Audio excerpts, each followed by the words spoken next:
شاید با خودمون فکر بکنیم که زندگی خاندان سلطنتی مصر خیلی آسون بوده و وقتشون رو بیشتر برای استراحت و تفریح میگذروندن، اما در واقعیت بخش بزرگی از وقت اونا با وظایف سلطنتی پر شده بود. خوشبختانه برای اونا مزایای این کار داشتش که براشون دلپذیر بود. ما امروز پرداختیم که زندگی دوران سلطنتی مصر در باستان به چه صورت بوده. برای دیدن ویدیو حتما کانال ماکست رو سابسکرایب کنید. اگر از ویدیو خوشتون اومد حتما لایک کنید و برای اون کامنت بذارید و بگید که چه ویدیوهایی رو دوست دارید در آینده بهشون بیشتر رسیدگی بکنید. پس بدون مقدمه بریم سراغ ویدیو.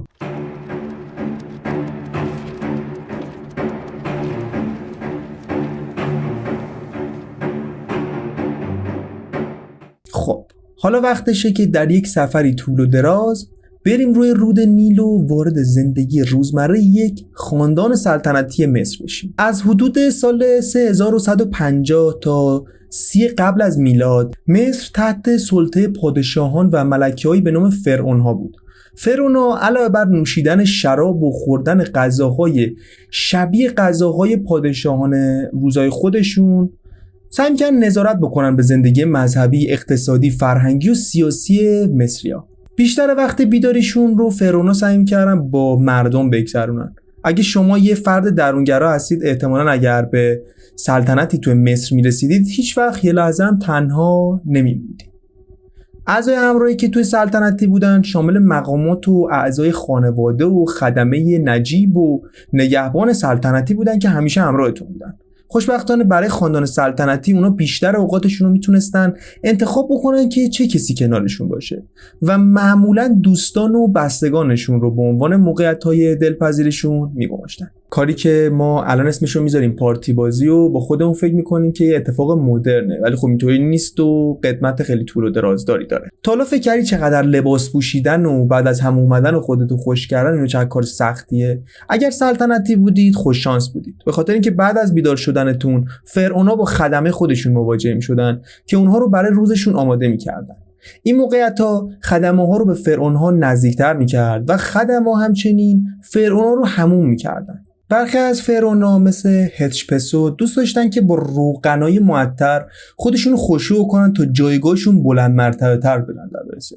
ولی خب این اتفاق خیلی اتفاق جالبی بود، به خاطر اینکه نزدیک به 1000 سال بعد اختراع دئودورانت اتفاق افتاد و براشون خیلی جالب بود. اگر شما دوست داشتید که فرعون رو توی اون بره از تاریخ ببینید اصلا نمیتونستید بدون این لباس‌ها و بزک دوزک‌هایی که توی اون بره زمانی شایع بودن یا به قولی اکسسوریای اون زمان اگر نمیذاشید اجازه ورود بهتون نمیدادن. کلاگیس‌ها توی مصر بسیار جدی و مهم بودن، در حدی که حتی قوانینی بود که مشخص میکرد که چه کسانی میتونن کلاگیس بزنن و چه کسانی نمیتونن کلاگیس بزنن. به طور قانونی بردان نمیتونستن کلاگیس بپوشن و هر چقدر نخبه تر بودید کیفیت کلاگیستون هم بهتر بود. کلاگیس‌های سلطنتی بسیار پیچیده بودن و گاهی شامل نخ‌های طلا و نقره هم میشدن. با توجه به گرمای مصر باستانی کلاگیس‌ها باید خیلی عرقی و نمناک به نظر می‌رسیدن. کلاگیس‌ها فقط برای سرهای سلطنتی نبودن. فرعون‌ها گاهی برای مراسم‌های خاص کلاگیس‌های ریش هم حتی میپوشیدن. حالا سوال پیش میاد که چرا حالا فرعون‌ها کلاگیس ریش میپوشیدن؟ کلاگیس‌های ریش به نماد قدرتی از فرعون‌ها تبدیل شده بود و اونا رو برای نشون دادن اینکه خدایان زنده روی زمین هستن این کلاگیس‌ها رو میپوشیدن. با قدرت بزرگ مسئولیت بزرگ هم میاد دیگه، یعنی جلسات پشت سر هم براشون اتفاق میافتاد و به گفته مورخ یونانی همه اعمال فرعون توسط قوانین و دستورات مشخصی تنظیم میشد. نه تنها به اعمال اداری بلکه به نحوه گذروندن وقت روزانه و غذایی هم که میخوردن هم تحت اون قوانینه بود. به گفته مصرشناسی به نام آدولف آرمان، دیدگاه دیودوروس از یک روز کاملا منظم احتمالاً بیشتر ایدئال بوده تا واقعیت. با تمام این قدرتی که تو دستشون داشتن نمیتونیم تصور بکنیم که اونا توی یه دونه یا دو جلسه لغو نکرده باشن. حالا شما اگر جاشون بودید همش تو جلسه میموندید. با این حال فرعون‌ها وظایف مذهبی و قانونی داشتن که مثل شرکت کردن توی مراسم اعمال قضاوت روزانه و روال و احتمالاً به خوبی هم تنظیم شده بودن تا این حجم وظایف مورد انتظارشون رو مدیریت کنن. یه دفترچه برنامه‌ریزی پر از هیروگلیف‌ها که چه شکلی میتونن باشن هم داشتن همیشه همراه خودشون. فکر کنید صبح از خواب بیدار شدید حالتون خیلی خرابه و یه سری آدم با سیری از اخبار بسیار زیادی میان سراغتون. دقیقاً اتفاقی که برای فرعونا میافتاد. اون از خواب که بیدار میشدن، یکی از افراد بزرگ با یک سری از اخبار میومد سراغش و بهش تعریف میکرد که چه اتفاقاتی افتاده و چه اتفاقاتی نیفتاده. یه جورایی به گفته دیودوروس این وظیفه اجباری بوده. حالا خودتون تصور کنید که هر روز جلسه اداری داشتید قبل از اینکه حتی بخواد قهوه‌ای هم اختراع شده باشه.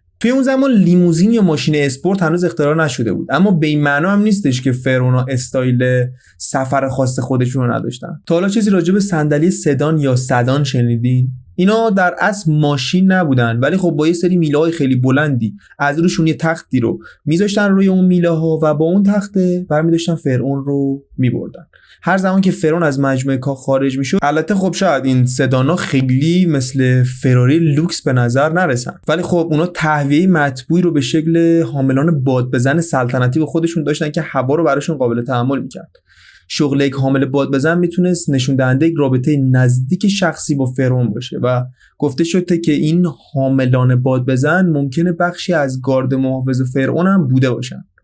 به نظر میرسه که یه راه خوبم برای حفظ فرم بدن در حین محافظت هم هست دیگه. فرعون نه تنها پادشاهان مصر بودن، بلکه ادعای اقتدار الهی هم داشتن دیگه و به عنوان این واسطه بین انسان و خدایان بالاخره داشتن اون وسط خدمتاشون هم میکردن. به این دلیل بودش که جنبه جادویی عنوانشون روس‌ها اونا رو با مجموعه گسترده‌ای از وظایف مذهبی پر کرده بودن و از جمله این انتصابات مذهبی و دستور ساخت معبد و شرکت در مراسم. خلاصه به گفته یه مورخ یونانی، فرعونا روزانه میرفتن معبد تا روغنمالی بشن و قربانی که به صورت خیلی سمبولیک تقدیم خداشون میکردن رو بهش رسیدگی بکنن.